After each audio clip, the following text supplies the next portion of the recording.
রচনা পড়ে আসতে বলেছিলাম, রচনা পড়ে এসেছিস? জি স্যার, পড়ে এসেছি, কিন্তু যেটা পড়তে বলেছিলেন ওটা হচ্ছে না, অন্যটা বলছি। আচ্ছা তাই নাকি? কিসের রচনা বলবি? স্যার, পাদের রচনা। তাই নাকি? আচ্ছা বল দেখি শুনি। স্তন্যপায়ী প্রাণীগুলোর একটি অপরিহার্য দৈনন্দিন কার্য, তবু ব্যাপারটাকে কেন যেন সবাই খাটো করে দেখে। বায়ুপথে গ্যাস বের হয় বা পাদ একটি বহুল প্রচলিত শব্দ।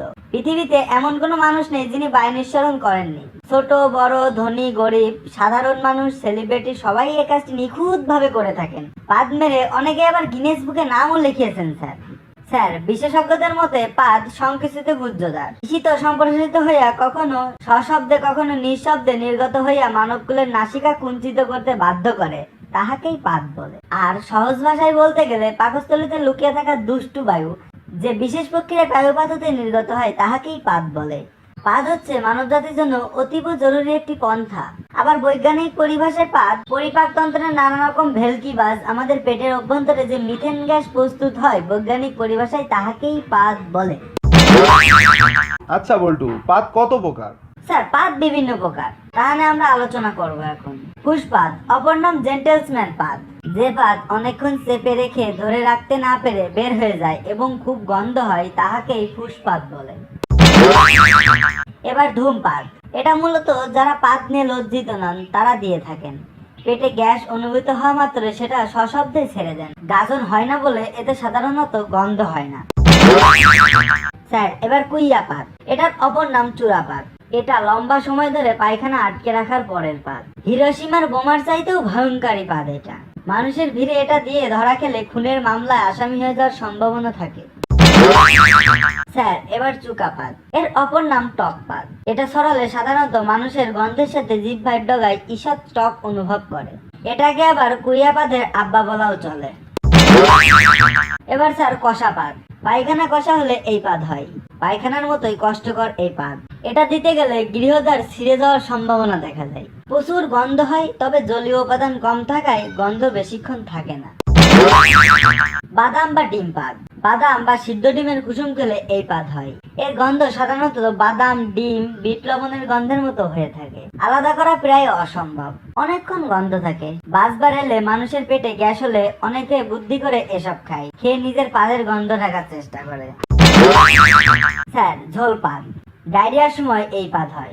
চলাফেরার মুহূর্তে একটি ঝুঁকিপূর্ণ, যে কোনো সময় হলুদ ঝোলে প্যান্টে মাখামাখি হয়ে যেতে পারে। এর শব্দ সাধারণত ফের বা ভ্যার হয়ে থাকে। স্যার, এবার খানদানি পাদ, এটা সাধারণত বংশ পরম্পরায় মানুষ দিয়ে থাকে। জিনগত বৈশিষ্ট্য এটা। এই পাদে গর্ভ মেশানো থাকে। এই পাদে সাধারণত কোনো গন্ধ হয়ে থাকে না। স্যার, ঠাস পাদ, যে পাদ মানুষের আবেগ নিয়ে খেলা করে সেটাই হচ্ছে ঠাস পাদ। এসব পাদগুলো সাধারণত হরেক রকমের মন মাতানো সুরের সাথে নিজেদের আগমন ঘটায়। শব্দ দূষণের অভিযোগ পাওয়া গেলে এই পাদ বেশিরভাগ সময় মানুষকে বিনোদিত করে। স্যার, আকুপাকু পাদ, যে পাদ নিজেকে মুক্ত করার জন্য বায়ুপথের কাছে এসে আকুপাকু করে তাকে আকুপাকু পাদ বলে। স্যার, গুরুম পাদ, যে পাদ বন্দুকের গুলির মতো আওয়াজ করিয়া বাইর হয় তাহাকে গুরুম পাদ বলা হয়। বেশি সময় দেখা যায় মোটা লোকরাই ইহা ঘটাইয়া থাকে। স্যার, ককটেল পাদ, আওয়াজ শুনিয়া মনে হইবে হরতাল, কিন্তু না স্যার, পাশের বাড়ির বুড়ো চাচা এইমাত্র এই পাদ রিলিজ করিলেন, এই জন্যই একে বলা হয় ককটেল পাদ।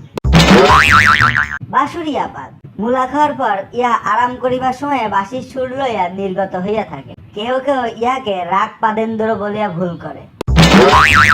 স্যার, উপসংহার, মানব জীবনে পাদের গুরুত্ব অপরিসীম। পাদ দিতে না পারলে মানুষের পেটে মিথেন গ্যাস জমে যেত, আর তখন মানুষ মহাশূন্যে উড়ে যেত। আসুন আমরা পাদকে জাতীয় বায়ু হিসেবে ভূষিত করি।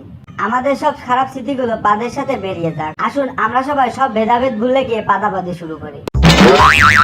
সবশেষে একটা কবিতা। পাদে পাদান্তি, পাদে শান্তি, পাদ নাই যার পোড়া কপাল তার। বন্ধু ভেবে পাদ দিয়েছি, মাইন্ড করেছো তাই না? মুস্কি করে একটু হাসো, পেঁচা মুখটা চাই না।